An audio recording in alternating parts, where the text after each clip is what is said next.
ஹர ஹர சங்கர ஜய ஜய சங்கர ஹர ஹர சங்கர ஜய ஜய சங்கர. ஆந்திர மாநிலத்தில் யாத்திரை. ஒரு குக்கிராமத்தில் முகாம். பின்தங்கிய மக்களே வசித்து வந்த ஒரே ஒரு தெரு.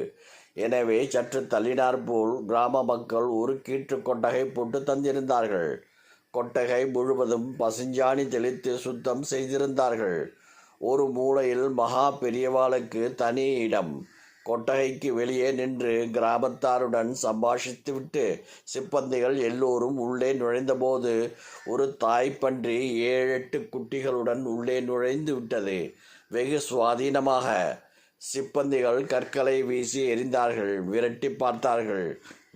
பெரியதாக இருந்த தாய்ப்பன்றி அசையவே இல்லை, பயப்படவும் இல்லை. என்றால் குட்டிகளோ ஆனந்தமாக அட்டகாசம் செய்து கொண்டு தாயின் மேல் விழுந்து புரண்டன. பெரியவாள் சிப்பந்திகளை அழைத்தார்கள். அவற்றை விரட்ட வேண்டாம். இந்த இடம் முன்னர் ஆடு பன்றிகள் வசித்து கொண்டிருந்த இடம். அவற்றை விரட்டிவிட்டு நமக்கு கொட்டகை போட்டு கொடுத்திருக்கிறார்கள்.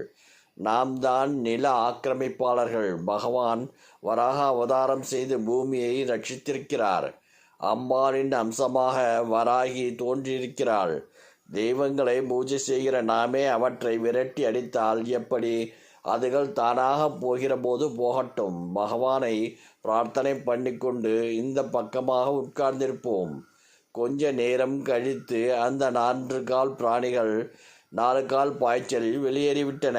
மறுபடியும் அந்த இடத்தில் தண்ணீர் தெளித்து சுத்தம் செய்து சிப்பந்திகள் அலுவல்களை தொடங்கினர். பெரியவாள் கண்களை மூடிக்கொண்டு ஜபம் செய்து கொண்டிருந்தார்கள். வராக சோஸ்திரமாக இருக்குமோ, வராகி மந்திரமாக இருக்குமோ, சந்திர மௌலீஸ்வரருக்குத்தான் தெரியும். ஹர ஹர சங்கர ஜய ஜய சங்கர ஹர ஹர சங்கர ஜய ஜய சங்கர.